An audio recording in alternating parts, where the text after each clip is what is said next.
And since we are editing data, that means we are actually updating our database. All right.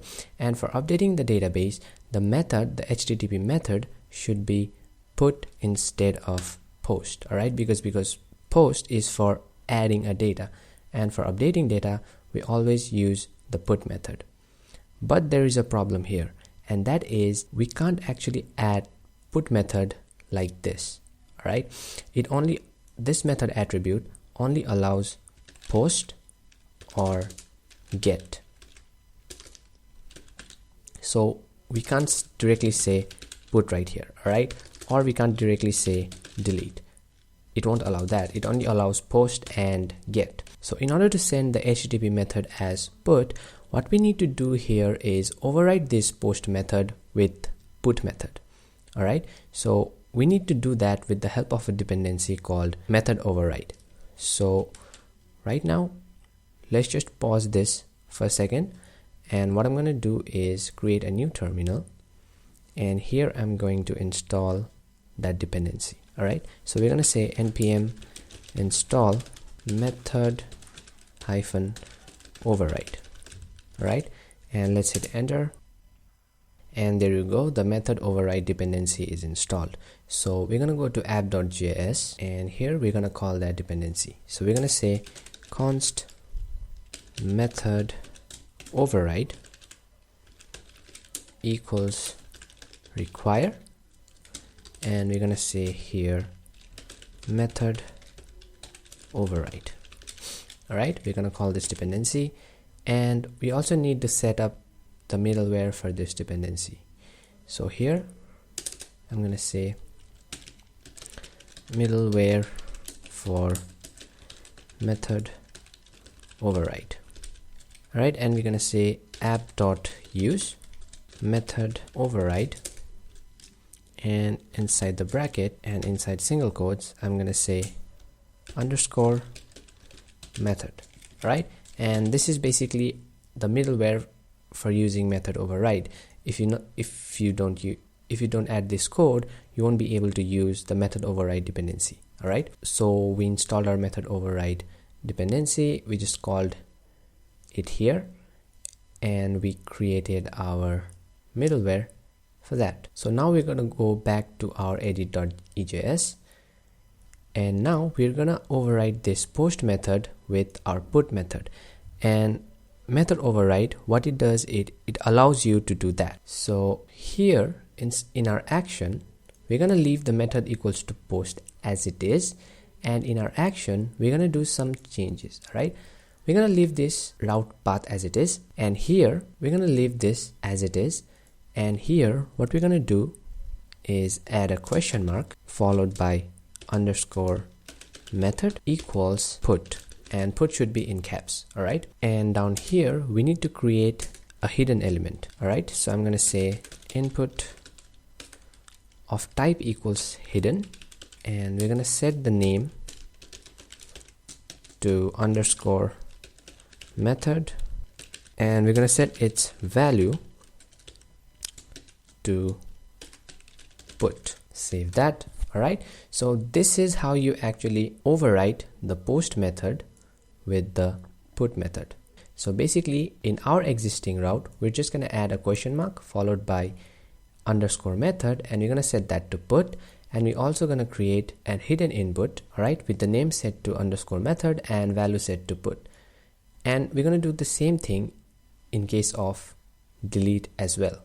All right, so right now if I refresh this page, and if let's add a date and check if this works or not. If I go to edit to diary, okay, so it's actually taking me to this route here.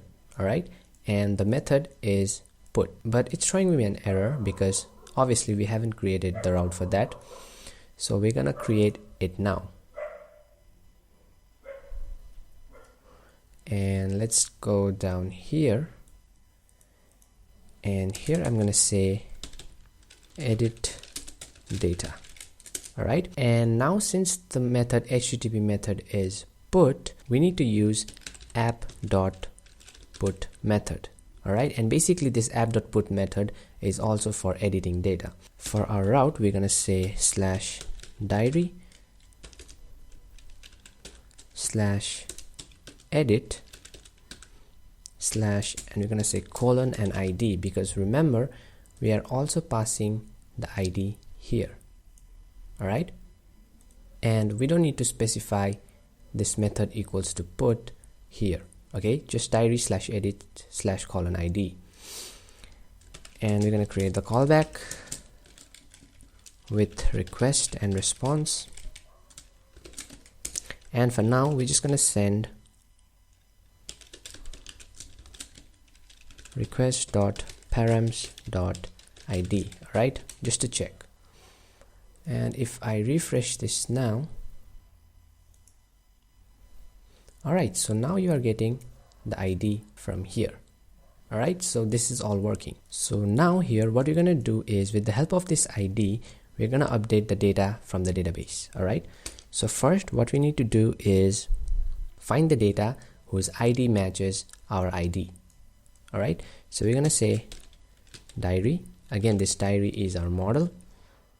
We're gonna say dot find one, and what find one does is gives you a single data, all right, instead of getting all the data. And here it will take a parameter, and we're gonna say ID to request dot params dot ID. All right, so it will find one data whose ID matches request.params.id, which is this ID. And once it finds that, it's gonna return a promise and give the data back. And if there is any error, we're gonna catch that.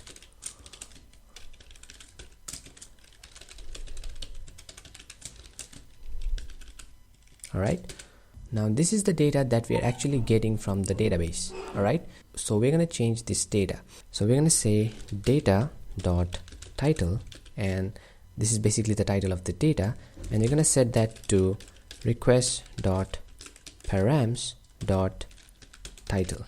All right, and if you're wondering what request dot params dot title is, it's basically the title that new title that we've added here in our edit fields. All right, because if we have already installed body parsers, so we can actually get those datas. And similarly, I'm gonna change the description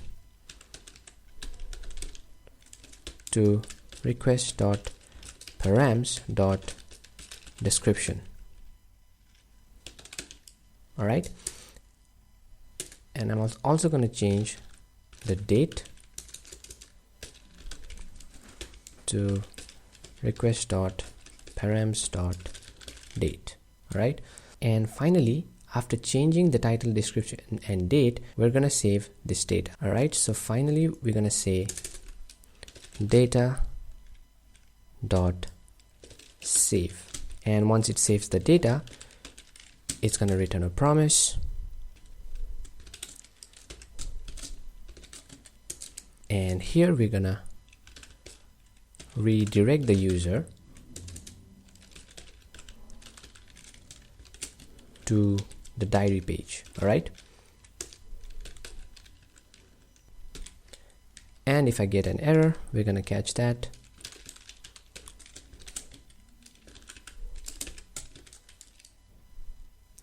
Console log error. Let's save that.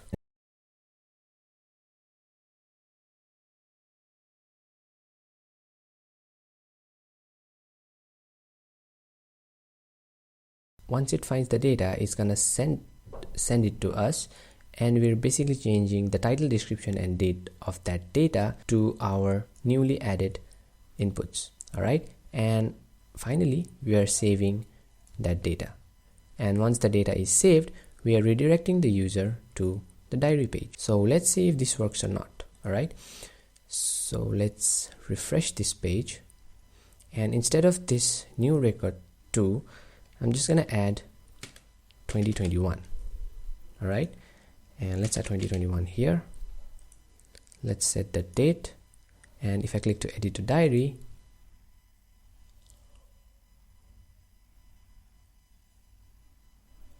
and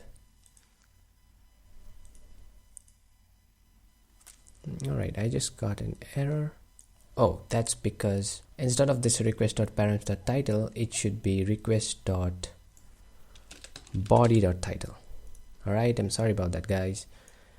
It's gonna be body because we are actually using body parser in order to get the data from our input fields. All right, so it's gonna be request.body and not request.params. So if I save it again, and I hope this works, let's refresh this page and let's change this to 2021